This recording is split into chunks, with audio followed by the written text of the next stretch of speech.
शिवानी सीधी और मासूम लड़की थी। शिवानी बहुत ही भोली लड़की थी। शिवानी के इसी भोलेपन की वजह से लोग उसका इस्तेमाल करते थे। शिवानी एक अनाथ बच्ची है, जिसके माता पिता उसे बचपन में ही उसके मामा मामी के यहाँ छोड़कर चले गए थे। उसके मामा और मामी ने बताया था कि शिवानी के माता पिता का स्वर्गवास उसे छोड़ने के कुछ साल बाद ही हो गया था। शिवानी को बचपन से कभी प्यार नहीं मिला था। शिवानी को पता भी नहीं था कि आखिर प्यार क्या होता है। प्रवीण और दीपा शिवानी के मामा और मामी हैं। शिवानी के मामा की दो बेटियां हैं। बड़ी बेटी का नाम साक्षी है और छोटी बेटी का नाम नव्या। साक्षी और शिवानी लगभग बराबर की उम्र की हैं। शिवानी साक्षी को बहनों की तरह प्यार करती है, लेकिन साक्षी शिवानी को बिल्कुल पसंद नहीं करती है। वहीं नव्या थोड़ी दिल की अच्छी है, जो शिवानी की कई बार काम करने में मदद भी करती है। शिवानी को उसके मामा और मामी किसी नौकर की तरह रखते हैं। कई बार नव्या मजाक में शिवानी को छेड़ते हुए बोलती है, आपकी जिंदगी में भी कोई आएगा जो आपको इस पिंजरे से आजाद करेगा। नव्या की बात सुनकर शिवानी शर्माने लगती है। शिवानी भी कई बार सोचती है, क्या सच में कोई मेरी जिंदगी में आएगा और मुझे रानी बनाकर रखेगा। शिवानी कॉलेज में पढ़ती है। कुछ ही दिनों में शिवानी के कॉलेज खत्म होने वाले हैं। परवीन और दीपा, जो शिवानी के मामा और मामी हैं, उन्हें आसपास के लोग कई बार बोलते भी हैं, तुम इस मासूम लड़की की शादी करवा दो और इस अनाथ बच्चे का कन्यादान करके पुण्य कमाओ। लेकिन परवीन जी और दीपा जी बहुत ही लालची और मक्कार इंसान हैं। उन्हें लगता है अगर शिवानी की शादी हो जाएगी तो उनके घर में काम कौन करेगा, क्योंकि साक्षी तो वैसे ही कुछ काम नहीं करती है और नव्या अभी छोटी है, तो उसकी पढ़ाई का भी नुकसान होगा। इसलिए शिवानी के मामा और मामी ने तय किया कि वह कभी शिवानी की शादी नहीं करेंगे। जब ये बात नव्या ने शिवानी को बताई तो शिवानी दुखी होकर रोने लगी, क्योंकि वो भी इस पिंजरे से दूर होना चाहती थी। इसी बीच एक बड़े खानदान में साक्षी की शादी तय हो गई। साक्षी बहुत खुश थी, क्योंकि लड़का अमीर और हैंडसम था। शिवानी का बचपन का दोस्त भी है, जिसका नाम आदित्य है। आदित्य बचपन से ही शिवानी को पसंद करता था, लेकिन उसने ये बात कभी शिवानी को नहीं बताई, क्योंकि शिवानी बहुत ही भोली और मासूम थी। न जाने सच जानने के बाद शिवानी आदित्य के बारे में क्या सोचेगी। लेकिन जब साक्षी की शादी हुई तो आदित्य को लगा कहीं अब शिवानी की शादी भी किसी और से न हो जाए। इसलिए उसने नव्या के जरिए शिवानी तक अपनी बात पहुंचाई और उसे मिलने के लिए बुलाया, जहां आदित्य ने शिवानी को अपने दिल की बात बताई। शिवानी ने थोड़ा वक्त मांगा। आदित्य डर रहा था कहीं शिवानी उससे रिश्ता न तोड़ दे। उस रात शिवानी रात भर सोचती रही, क्या मुझे आदित्य के लिए हाँ बोलना चाहिए। शिवानी ने आज तक आदित्य को दोस्त समझा था। शिवानी को प्यार के बारे में कुछ पता नहीं था। शिवानी को तो बस पिंजरे से आजाद होना था। शिवानी सोचती है, अगर मैंने हाँ कर दी तो क्या होगा, क्योंकि शादी तो उसकी वैसे भी उसके मामा और मामी नहीं होने देंगे। शिवानी ने आदित्य को ना में जवाब दे दिया। आदित्य को बहुत बुरा लगा। आदित्य सोचता है, क्योंकि वो एक मध्यम परिवार से है, शायद इसलिए शिवानी ने मुझे ना कर दिया। आदित्य अनजान था शिवानी के ना कहने के पीछे के राज से। शिवानी की मजबूरी थी, इसलिए उसने आदित्य को ना बोला था। उसे आदित्य की भलाई के लिए ये सब कहना पड़ रहा है। साक्षी और उसका पति जब भी घर आते हैं तो साक्षी का पति शशांक शिवानी के बारे में पूछता था, तो साक्षी अपने पति से बोलती थी कि ये हमारे घर की नौकरानी है, जिसे सुनकर शिवानी को काफी बुरा लगता था। एक दिन कुछ लोग शिवानी के बारे में मोहल्ले में पता कर रहे थे। मोहल्ले वालों ने बताया कि शिवानी परवीन की बहन की बेटी है, जिनका बहुत साल पहले स्वर्गवास हो गया था। शिवानी का पता करते हुए वो लोग शिवानी के घर जा पहुंचे। उन्हीं में से एक औरत ने परवीन और उसकी बीवी दीपा के समक्ष शिवानी की शादी का प्रस्ताव अपने बेटे के लिए रखा। शिवानी के मामा परवीन ने बताया, शिवानी उनकी जान का टुकड़ा है, इतनी आसानी से अपनी बेटी जैसी शिवानी की शादी नहीं करवा सकते। उस औरत ने मोहल्ले वालों से पहले ही मालूम कर लिया था कि शिवानी को उस घर में बेटी की तरह नहीं बल्कि एक नौकरानी की तरह रखा जाता है। दीपा ने हैरानी से पूछा, आखिर शिवानी ही क्यों पसंद है आपको अपने बेटे के लिए, और आप हो कौन। उस औरत ने अपने बारे में जब बताया तो परवीन और दीपा के गले सूख गए, क्योंकि यह औरत और कोई नहीं, अमीर उद्योगपति ध्यानचंद जी की बीवी अर्पिता जी थी। अर्पिता जी और ध्यानचंद जी का एक ही बेटा है जिसका नाम वरुण है। यह सुनते ही परवीन और दीपा के मुंह में पानी आ गया। उन्होंने अपने सूखे गले को थोड़ा पानी पिलाया और खुशी से बोलते हैं, मेरी एक बेटी नव्या है, आप उससे अपने बेटे की शादी करवा दो। नव्या बहुत ही अच्छी लड़की है आपके बेटे के लिए।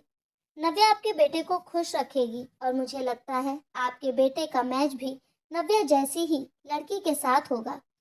अर्पिता जी ने बताया, मेरा बेटा थोड़ा गुस्से वाला है। अगर आपने 3 दिन पहले का अखबार पढ़ा होगा तो आपको मालूम होगा। वरुण कुछ दिन जेल में था और 4 दिन पहले ही जेल से बाहर आया है। तभी परवीन जी बोलते हैं, हाँ सुना था आपके बेटे ने किसी पार्टी में लड़ाई की थी जहां उन्होंने किसी पुलिस वाले को बहुत मारा था। तभी अर्पिता जी बोलती हैं, मैं चाहती हूँ वरुण की शादी किसी ऐसी लड़की से हो जो उसे बदल दे, और शिवानी को देखकर मुझे लगता है वह मेरे बेटे को बदल देगी। अर्पिता जी के मुंह से अपने बेटे के लिए ऐसे शब्द सुनकर दीपा और प्रवीण डर जाते हैं। उन्होंने कहा, नव्या से नहीं, शिवानी से ही शादी करवा लो अपने बेटे की। लेकिन शिवानी हमारे जिगर का टुकड़ा है, उसकी शादी हम आपके बेटे से ऐसे कैसे करवा दें? अर्पिता जी ने मोहल्ले वालों से मालूम किया था कि शिवानी के मामा और मामी यानी परवीन और दीपा लालची हैं। इसलिए अर्पिता जी ने उसे कुछ पैसे दिए और बताया, अभी और भी पैसे दूंगी अगर तुम ये रिश्ता करवा दो तो। परवीन और दीपा पैसों की बात सुनकर खुश हो जाते हैं। दोनों बड़े बड़े सपने देखने लग जाते हैं। तभी आदित्य वहां आ जाता है और बोलता है, रुको, यह शादी नहीं हो सकती क्योंकि मैं शिवानी को सच्चे दिल से प्यार करता हूँ। मैं नहीं चाहता उसके साथ कुछ बुरा हो। ना जाने क्यों आजकल की माँ को क्या हो गया है, जब अपना बेटा नहीं संभलता तो दूसरों की मासूम बेटियों को अपने बिगड़ैल बेटे से शादी करवाकर उन मासूम लड़कियों की जिंदगी बर्बाद कर देती हैं। फिर वो माँ बदले में चाहती है कि वो लड़की मेरे बेटे को बदले। ये कोई नहीं सोचता आखिर वो भी तो लड़की है, उसकी भी अपनी जिंदगी है, वो इंसान है, कोई जादूगर नहीं। आदित्य थोड़ा रुक कर बोलता है, वो आपका बेटा है, आप जानो उसे कैसे सुधारना है, लेकिन मैं नहीं चाहता कि आपके उस बिगड़ैल बेटे की वजह से शिवानी की जिंदगी खराब हो। आदित्य को नव्या ने एक दिन पहले ही सारी सच्चाई बता दी थी, कैसे नव्या की माँ ने शिवानी की शादी ना करने की कसम खाई है। नव्या ने यह भी बताया कि शिवानी भी आपको यानी आदित्य को बहुत प्यार करती है, लेकिन वह डरती है, ना जाने समाज वाले उसके बारे में क्या सोचेंगे। अगर हो सके तो आप शिवानी का रिश्ता लेकर हमारे घर आ जाएं और मम्मी से एक बार बात कर लें ताकि वह शिवानी का हाथ आपके हाथ में दे सके। अर्पिता जी गुस्से से वहां से चली जाती है। इसी बीच दीपा और प्रवीण का सपना भी टूट जाता है। जिस बड़े घर का वो सपना देख रहे थे वह घर अब उन्हें टूटता नजर आ रहा था, क्योंकि आदित्य ने सारा मामला खराब कर दिया था। लालची मामा बोलते हैं, हम शिवानी की शादी किसी से भी करवा देंगे लेकिन तुझसे नहीं करवाएंगे। निकल जा हमारे घर से। आज के बाद अगर तू हमें शिवानी के आस पास नजर आया तो पुलिस में कंप्लेन करके तुझे जेल भिजवा देंगे। जब ये बात नव्या को मालूम चली तो नव्या ने सारा मामला शिवानी को बताया। शिवानी खुश भी थी और दुखी भी। शिवानी खुश थी क्योंकि आदित्य उसके लिए खड़ा था, और दुख इस बात का था कि उसकी मामी और मामा कभी उसकी शादी आदित्य से नहीं होने देंगे। उधर अर्पिता जी अपने घर पहुंच चुकी थी, जहां उन्होंने अपने पति यानी ध्यानचंद जी को बताया कि जिस लड़की से हम अपने बेटे की शादी करवाना चाहते हैं उसके मामा और मामी तो मान गए हैं, लेकिन न जाने वो लड़का बीच में कहां से आ गया। वैसे शिवानी के मामा और मामी बहुत लालची हैं। मुझे विश्वास है उसके मामा और मामी इतनी आसानी से हमारा रिश्ता जाने नहीं देंगे। ध्यानचंद जी बोलते हैं, ये सब तो ठीक है, लेकिन तुम्हारा लाडला कहाँ है? कुछ दिन पहले ही तो जेल से आया है, कहीं फिर से किसी मुसीबत में न पड़ गया हो। तभी नौकरों ने बताया कि कल रात साहब देर से आए थे। ध्यानचंद जी चिंतित होते हुए बोलते हैं, अर्पिता जी, आपको विश्वास है क्या सच में वो लड़की हमारे बेटे की जिंदगी बदल देगी? इतना बड़ा बिजनेस मैंने जिस बेटे के लिए कमाया है उस बेटे को उस बिजनेस की कोई कदर ही नहीं है। दिन और रात आवारागर्दी करता रहता है। कभी कभी लगता है अगर हमारा एक बेटा और होता तो शायद ज्यादा अच्छा होता, क्योंकि वरुण के होने से उनकी जिंदगी में चिंता के अलावा और कुछ नहीं था। आदित्य की माँ अपने बेटे का रिश्ता लेकर प्रवीण और दीपा के पास जाती है। जहाँ दीपा उन्हें रिश्ते से मना कर देती है और बोलती है, तुम्हारे बेटे आदित्य की शादी शिवानी के साथ मैं होने नहीं दूंगी। आदित्य की माँ शीला जी बोलती है, मुझे पता है तुम शिवानी को उन हवेली वालों को बेच दोगी ताकि वह बदले में तुम्हें पैसे दे। दीपा, तुम बहुत लालची हो गई हो। दीपा, कहीं ऐसा ना हो कि यही लालच तुम्हें महंगा पड़ जाए। दीपा और परवीन उसकी बातों को अनसुना करके वहां से चले जाते हैं। आदित्य और शिवानी की मुलाकात होती है, जहाँ शिवानी आदित्य को अपने दिल की बात बताती है। आदित्य खुश था। जिस लड़की के लिए मैं समाज से लड़ने को तैयार हूँ वह मेरे साथ खड़ी है। शायद शिवानी आदित्य के लिए कुछ करना चाहती थी, लेकिन शिवानी मजबूर थी। उसके मामा ने उसे पाला पोसा है, इसलिए उनके खिलाफ खड़ी नहीं हो सकती है। शिवानी चाहती थी उसके मामा इस रिश्ते के लिए तैयार हो जाए। एक दो बार तो शिवानी ने भी अपने मामा और मामी से बात करने की कोशिश की, तो उसके मामा ने उसे काफी मारा और पीटा था, जिससे शिवानी काफी डर गई थी। कुछ ही दिनों में अर्पिता जी दोबारा परवीन और दीपा से मिलती हैं, जहां इस बार अर्पिता ज्यादा पैसे देने की बात करती है। लालची मामा इस रिश्ते के लिए राजी हो जाते हैं और रिश्ता पक्का भी कर देते हैं। थोड़ी देर में नव्या शिवानी को लेकर आती है। शिवानी तो अंदर से टूट चुकी थी, क्योंकि शिवानी के मामा और मामी ने शिवानी को धमकी दी थी, अगर वह इस रिश्ते के लिए नहीं मानेगी तो वह लोग आदित्य को मार डालेंगे। शिवानी नहीं चाहती थी उसकी वजह से एक मासूम लड़के की जान जाए। अर्पिता जी ने खुशी से शिवानी को देखा और अपना खानदानी कंगन उसके हाथ में पहना दिया। शिवानी ने अपने मामा जी के दबाव में आकर हाँ कर दी थी, लेकिन शिवानी को नहीं मालूम था जिस लड़के से उसकी शादी होने जा रही है वह लड़का बहुत ही खतरनाक है। वही आदित्य को जब मालूम चला कि शिवानी ने अपने घर वालों के दबाव में आकर हाँ की है, आदित्य को काफी गुस्सा आया। उसने नव्या से बोला, मुझे शिवानी से मिलना है, हो सके तो आज ही, उसे कुछ बताना है। आदित्य शिवानी को उसके होने वाले पति के बारे में बताने वाला था। शिवानी की शादी वरुण से हो रही थी। वरुण किसी जानवर की तरह था। जब पंडित को वरुण की कुंडली दिखाई गई तो उसकी जन्म पत्री में 2 शादियों का योग था। इसलिए कोई भी अमीर खानदान अपनी बेटी को कुएं में क्यों डाले। शिवानी के माता और पिता तो नहीं थे, इसलिए अर्पिता जी ने शिवानी से शादी करने की सोची। अगर परवीन और दीपा सच्चाई जान भी जाते तो अर्पिता जी पैसों से उनका मुंह बंद करा देती। आदित्य आज शिवानी को सच्चाई बताने जा रहा था, उसके होने वाले पति वरुण की। आदित्य ने नव्या के जरिए शिवानी को संदेश भेजा और पुरानी झील के पास आने को कहा। शिवानी ने नव्या से कहा, आखिर आदित्य मुझे अकेले क्यों बुला रहा, वो भी इतनी शांत जगह पर। नव्या बोलती है, आदित्य को तुम्हें कुछ बताना है। नव्या तो सच्चाई जानती थी वरुण की, लेकिन अपनी माँ से डर से चुप थी। लेकिन आदित्य को किसी का डर नहीं था, वो तो बस शिवानी को वरुण से बचाना चाहता था। आदित्य झील के किनारे शिवानी का इंतजार कर रहा था। शिवानी के आने से पहले ही गुंडों ने आदित्य को अगवा कर लिया। शिवानी घर से निकलती है आदित्य से मिलने के लिए। जब शिवानी झील के किनारे पहुंची तो वहां कोई नहीं था। शिवानी सोचती, आदित्य ने यही बुलाया था मुझे, लेकिन वो यहाँ नहीं है। तभी वहां कुछ शराबी आते हैं। शिवानी उन्हें देख के डरने लगती है। वो शराबी शिवानी के पीछे जाते हैं। शिवानी वहां से भागती है, लेकिन थोड़ी देर के बाद उन शराबियों ने शिवानी को घेर लिया। शिवानी उन्हें धक्का देती है और जंगल की तरफ भागने लगती है। तभी शिवानी को दूर की झोपड़ी के पास आग जलते हुए दिखती है। शिवानी को वहां एक लड़का दिखता है। शिवानी उससे मदद मांगती है। वो शिवानी को झोपड़ी में छिपने को बोलता है। थोड़ी देर में जब वो शराबी चले जाते हैं तो वो लड़का शिवानी को बाहर आने को बोलता है। वो लड़का शिवानी की आंखों के डर को देखता है और बोलता है, आप ठीक हैं अब? शिवानी बोलती है, धन्यवाद आपका मेरी मदद करने के लिए। शिवानी के पैर में चोट लगी हुई थी। उस अनजान लड़के ने शिवानी के पैर में मलहम पट्टी की। शिवानी ने उस लड़के से पूछा, आप यहीं रहते हो? उस अनजान लड़के ने हाँ में इशारा किया और दर्द भरी आवाज में बोला, मेरा कोई घर नहीं है। उस अनजान लड़के ने शिवानी को उसके घर से थोड़ी दूरी में छोड़ दिया। नव्या ने शिवानी से पूछा, आखिर क्या बात हुई तुम्हारी आदित्य से? शिवानी ने सारी कहानी नव्या को बताई। नव्या ने बताया, कोई अच्छा इंसान रहा होगा तभी तो तुम्हारी मदद की।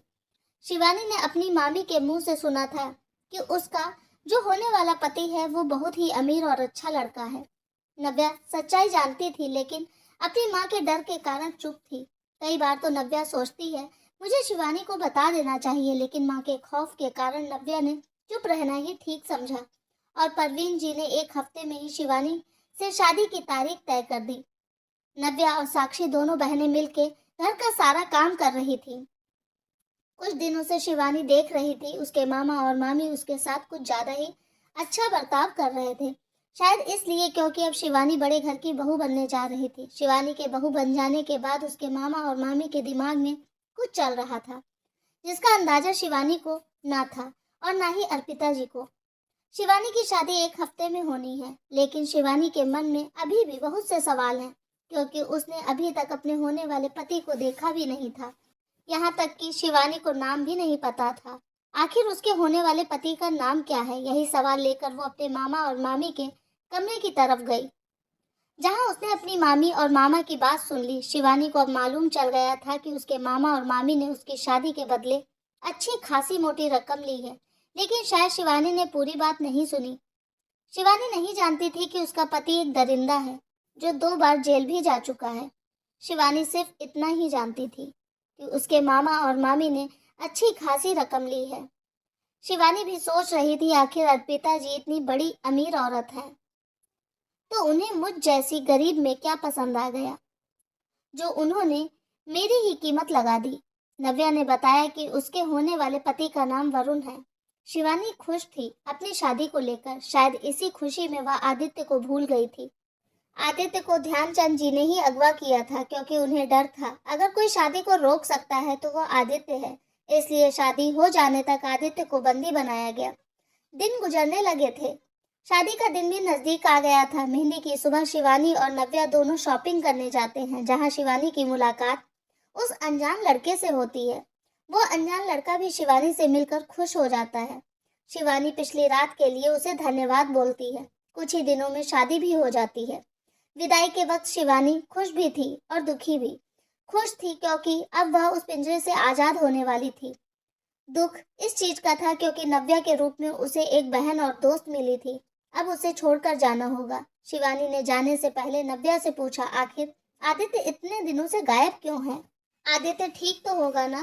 कहीं उसे कुछ हो तो नहीं गया? आदित्य मुझसे बेइंतहा प्यार करता है, कहीं उसने गुस्से में खुद को ही कोई नुकसान न पहुंचा दिया हो? नव्या दुखी होते हुए बोलती है, शायद आपकी शादी की खबर से उसने यह गांव छोड़ दिया है। शिवानी को दुख था क्योंकि उसके दिल में आदित्य के लिए अभी भी प्यार था, लेकिन शिवानी ने अब शादी कर ली थी तो शिवानी ने सोच लिया था कि अब वह अपनी पुरानी जिंदगी को भूल जाएगी। शिवानी खुश थी क्योंकि अब उसकी जिंदगी बदलने वाली थी। शायद वो नहीं जानती थी एक नया पिंजरा उसका इंतजार कर रहा है और शायद ये पिंजरा पिछले पिंजरे से अधिक घिनौना और दर्दनाक होगा। विदाई तो हो गई, लेकिन अभी तक वरुण और शिवानी के बीच कोई बात नहीं हुई। वरुण बहुत ही गुस्से वाला लड़का है जिसने आज तक औरत को कुछ नहीं समझा। उसकी नजर में बस एक औरत थी जिसकी वो दिल से इज्जत करता था और वह थी उसकी माँ अर्पिता। बचपन से वरुण अपने माँ बाप के प्यार के लिए तड़पता रहा है। उसे जरूरत थी अपने माँ और बाप के प्यार की। जब भी स्कूल जाता तो उसके दोस्तों के साथ उसके दोस्तों के माता और पिता भी होते थे, लेकिन उसके साथ कभी उसके माता और पिता नहीं होते। कभी उसके पापा उसे ड्राइवर के साथ भेज देते तो कभी किसी रिश्तेदार के साथ। जब घर में पापा होते तो मम्मी बाहर होती हैं और जब मम्मी घर में होती तो पापा बाहर होते हैं। वरुण चाहता था उसके माँ और बाप उसके साथ रहें, लेकिन ध्यानचंद जी और अर्पिता जी तो बिजनेस को लेकर इतने परेशान रहते कि कभी अपने बच्चे को वक्त नहीं दे पाते। जिंदगी के खेलने कूदने की उम्र में वरुण के दिल में रिश्तों को लेकर एक गुस्सा पैदा हो गया था। उम्र के बढ़ने के साथ मासूम वरुण अब बिगड़ने लगा था और उसके दोस्त उससे दोस्ती नहीं करते थे बल्कि उसका इस्तेमाल करते थे क्योंकि वरुण एक अमीर बाप की औलाद था। लेकिन वरुण को तो बस अपने माँ बाप का प्यार चाहिए था, जिस प्यार की तड़प में आज 25 साल बीत गए। लेकिन उसके माँ बाप ने बचपन में कभी 2 वक्त उसके साथ बैठकर बात भी नहीं की। वरुण अपनी माँ अर्पिता के दिल के बहुत करीब था क्योंकि उसकी माँ ही उसे थोड़ा बहुत समय दे पाती थी, लेकिन पापा ध्यानचंद उन्हें तो वरुण दिखता ही नहीं था। बचपन के हादसों की वजह से वरुण की जवानी बहुत ही खराब थी। वरुण नशे करने लगा था और गलत संगत में पड़ने लगा था। यहाँ तक कि उसकी पहचान गलत लोगों के साथ होने लगी थी, जिनसे उसके परिवार की गरिमा खराब हो रही थी। ये सब देखने के बाद अर्पिता जी ने तय किया, क्यों ना अपने बेटे की शादी करवा दूं। अर्पिता जी अपने बेटे की शादी ऐसी लड़की से करेंगी जो वरुण को बदल दे। साक्षी की शादी में उसने जब शिवानी को देखा तो न जाने क्यों अर्पिता जी को ऐसा लगा जैसे शिवानी ही वो लड़की हो जो उसके बेटे को अच्छी राह दिखाए। अर्पिता जी ने शादी तो तय कर दी थी, लेकिन जन्मपत्र के अनुसार वरुण की 2 शादी का योग है।